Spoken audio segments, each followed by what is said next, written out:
Assalamu alaikum wa rahmatullahi wa barakatuh.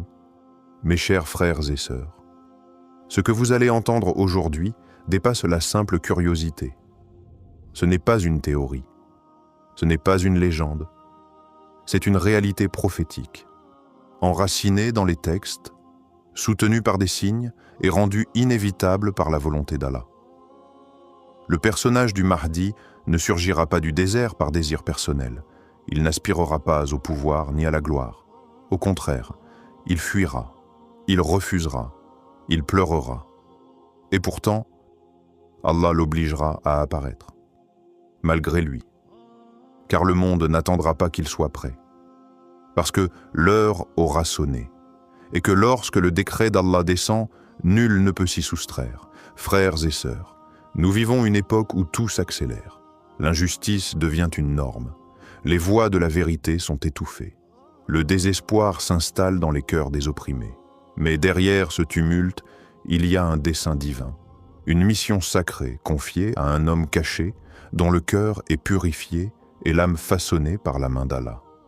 Et cet homme, qu'on appelle le Mahdi, ne choisira pas ce destin. C'est le destin qui le choisira. Il sera contraint de sortir de son anonymat, non pas par la pression du peuple, mais par le décret du ciel. Il ne se lèvera pas parce qu'il le veut, mais parce qu'il y sera forcé. Le prophète Mohammed a dit « Al-Mahdi fera partie de ma famille. Allah le préparera en une nuit. » Une nuit, pas des années, pas des décennies. En une nuit, tout basculera. Sa perception changera. Les signes s'aligneront, le monde l'appellera.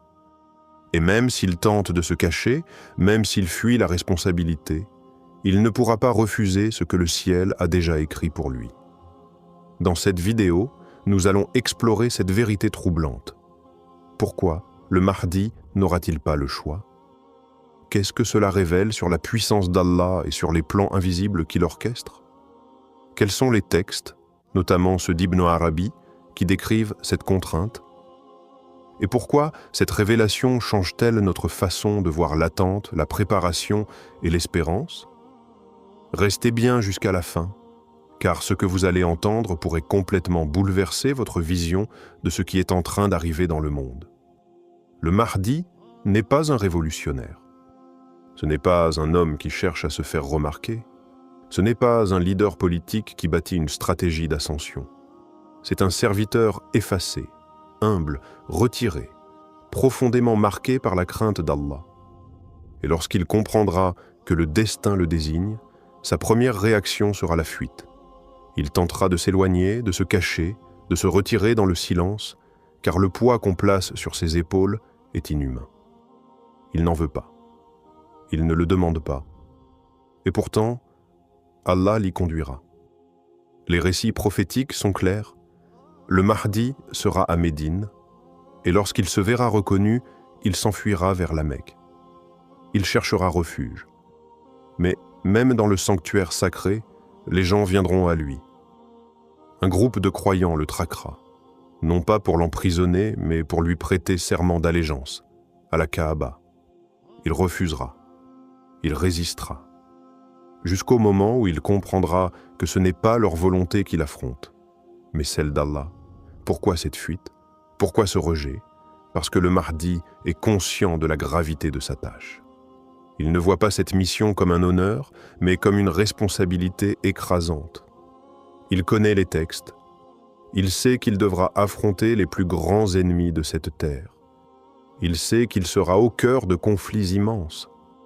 Il sait qu'il mènera des batailles, pas seulement contre des armées visibles, mais contre les forces du faux, de l'hypocrisie, de l'oppression spirituelle et politique. Il ne veut pas cette guerre, mais cette guerre le réclame.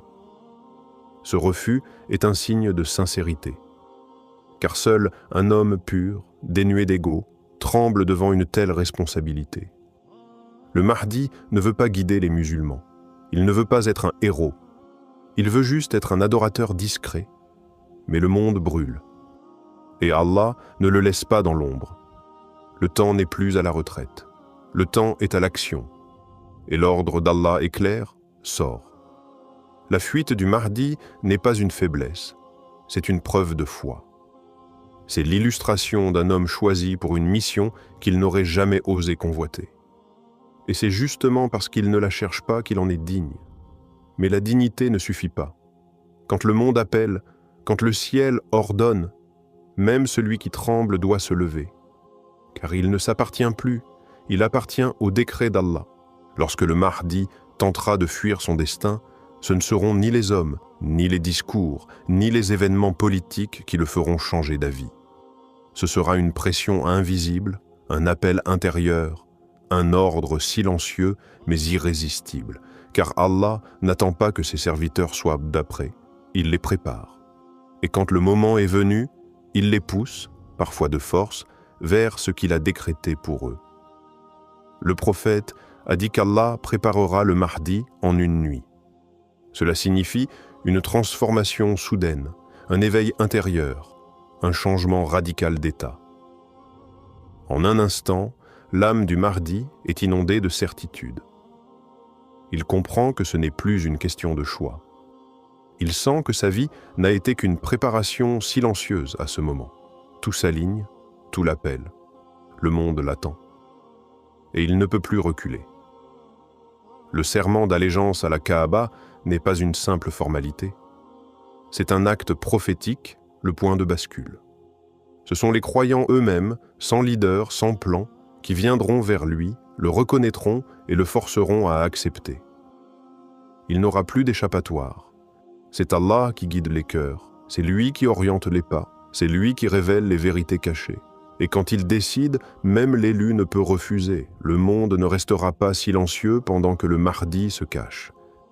Bien au contraire, ce sont les signes, les événements, les bouleversements soudains qui vont rendre son apparition inévitable. L'état chaotique de la Oumma, les divisions internes, les guerres, les injustices mondiales, tout cela crie vers le ciel. Et la réponse d'Allah, c'est l'envoi d'un homme guidé. Quand les musulmans n'auront plus de direction, quand les puissants écraseront les faibles sans retenue, quand l'injustice deviendra loi, alors le Mahdi sera forcé de sortir. Ces signes sont déjà là. Les conflits se multiplient, les tyrans s'élèvent sans crainte, le désespoir s'installe même dans les cœurs des pieux, et dans ce contexte, un besoin absolu de réforme, de justice, de lumière surgit. Mais aucun réformateur ne suffira. Seul un homme préparé par Allah, porteur de la vérité pure, pourra restaurer l'équilibre. Et ce besoin, cette soif mondiale, c'est ce qui contraint le Mahdi. Même s'il veut s'effacer, même s'il se juge indigne, l'état du monde le rappelle à sa mission. Il est comme un prophète, refusant l'ordre, mais ne pouvant l'ignorer.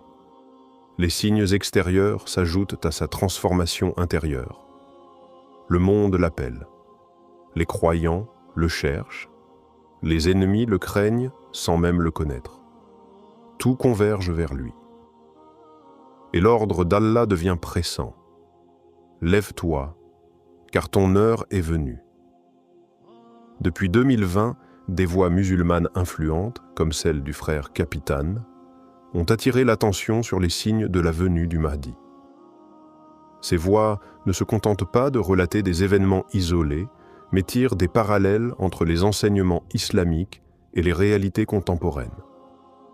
Le frère Capitane a notamment souligné, dans plusieurs de ses interventions, que le Mahdi n'émergera pas à la suite d'un désir personnel ou d'une quête de pouvoir. Non, il apparaîtra en réponse à un besoin urgent de justice, dans un monde en proie à l'injustice, à la confusion et à l'égarement. Dans ses conférences et lives, Capitane a mis en évidence les signes déjà visibles, et en particulier l'accélération de certains événements mondiaux, la montée des tyrans, les divisions entre les musulmans, les injustices systémiques dans le monde, les crises sociales et politiques. Ces réalités ne sont pas simplement des coïncidences.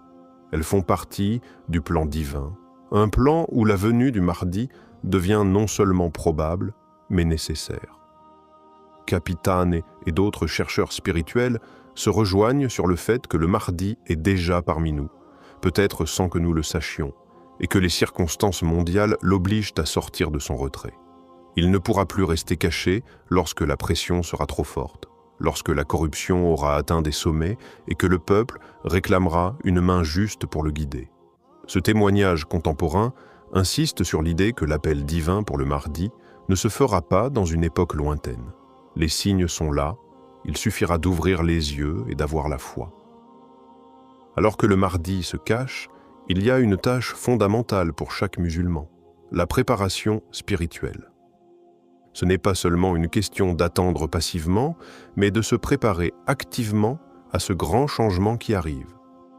Les hadiths nous enseignent que lorsque le Mahdi fera son apparition, les croyants seront ceux qui l'accepteront le plus facilement, ceux qui auront purifié leur cœur et qui seront prêts à accepter la justice qu'il apportera. La première préparation commence par un retour à Allah, un renouveau spirituel. Le Mahdi ne sera pas seulement un guide politique ou militaire, il sera un guide spirituel, un réformateur dans tous les aspects de l'épée de la vie. Pour cela, chaque musulman doit s'efforcer d'améliorer sa foi, de se renforcer dans ses prières, dans sa connaissance du Coran et dans son comportement quotidien. Le Mahdi viendra à une époque où les épreuves seront grandes, et seul un cœur sincère pourra reconnaître le droit chemin. Il ne faut pas se contenter d'attendre l'apparition du Mahdi comme une simple observation, mais plutôt se préparer à la manière dont il guidera et restaurera la justice. Les épreuves seront difficiles, et le Mahdi ne viendra pas pour restaurer un monde sans souffrance.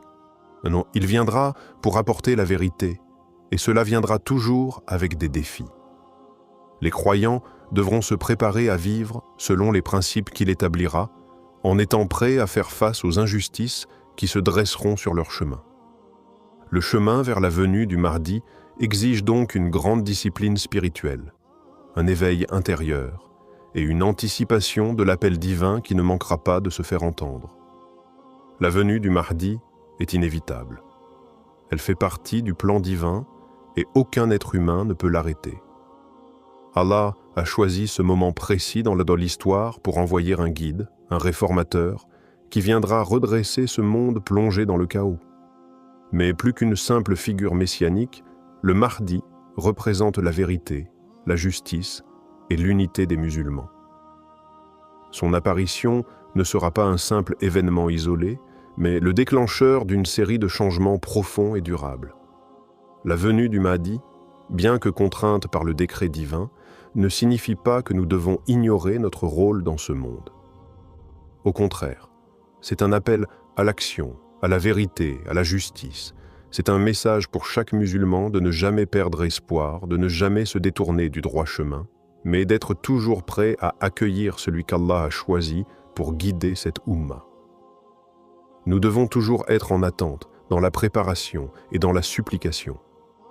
En fin de compte, c'est dans la foi et l'espoir que la véritable victoire se trouve. Que cette vidéo vous rappelle que la patience et la préparation spirituelle sont des clés essentielles pour comprendre le rôle que le Mahdi jouera dans le grand dessein d'Allah.